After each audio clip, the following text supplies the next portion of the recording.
So tonight I made a simple dish. It's Tuscan buttery shrimp. We're going to need butter, heavy cream, cherry tomatoes, baby spinach, basil, and shrimp, salt and pepper, and some French bread. I'm going to start with my bread. I'm going to toast it in my small oven in the meantime while I prepare the shrimps. So I'm just adding some olive oil to both sides of the French bread, and I'm placing it on my little baking sheet over some foil just to help with cleanup and it doesn't stick on my pan.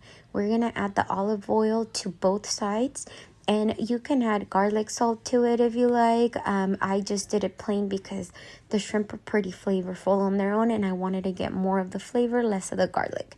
So just put it in your toaster oven, toast it as toasty as you want it. Just be careful to not burn it, because I've done that in the past. So I'm gonna go ahead and in a skillet over high heat, heat up some olive oil, and while that heats up, I'm gonna add salt and pepper to my shrimp, and I'm gonna toss them together. Make sure that all of my shrimp are coated with salt and pepper, and try to add them in one layer to your skillet, just so that you're not overcrowding and that you get them all cooked at the same time. We're gonna let them cook brown in the pan for about 3 minutes, and then, or maybe like a minute and a half to 2, we're gonna flip them over and cook them until they're opaque. While my shrimp were cooking, I went ahead and halved my cherry tomatoes. You're gonna need about a cup of cherry tomatoes or grape tomatoes, and just slice them in half. If they're too big, you can quarter them. It's up to you. And we're gonna cook our shrimp, and we're gonna leave them in here. Cooking time for the shrimp is gonna be about 3 minutes. Once they are all cooked, we're gonna go ahead and remove them from the pan. Leave all the juices in there. We're not gonna clean the pan out. We're gonna use the same pan, and to that we're gonna add about a tablespoon of butter, and you're gonna let it melt.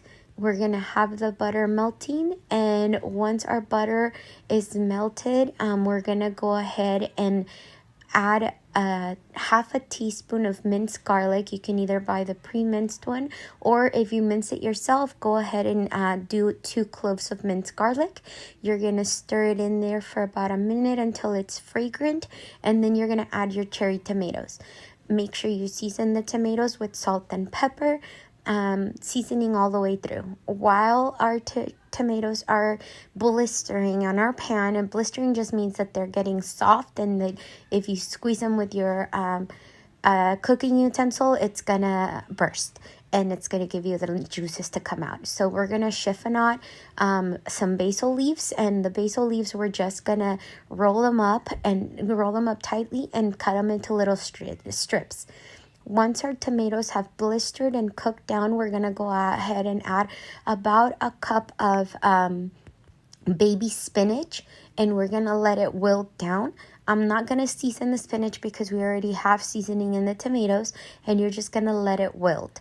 Once it has wilted down, we're going to add half a cup of heavy cream, and you're gonna add some freshly grated cheese. You can buy it already grated, but if you grate it yourself, it's a lot better.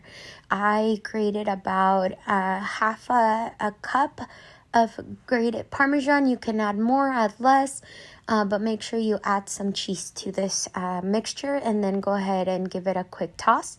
You make sure you taste it for salt and pepper. Once you have let it simmered for about 3 minutes, you're gonna go ahead and add your shrimp. My video got cut off a little, but you're gonna add your shrimp, and you're gonna add your chiffonade basil on top. And I just took a fresh garlic clove, and I scraped it all over my crostini, over my bread, and then I went ahead and served some of those shrimp with the tomatoes and spinach and some of the sauce on top of my crostini, and you can go ahead and enjoy. You can serve this as a main meal or as an appetizer for your upcoming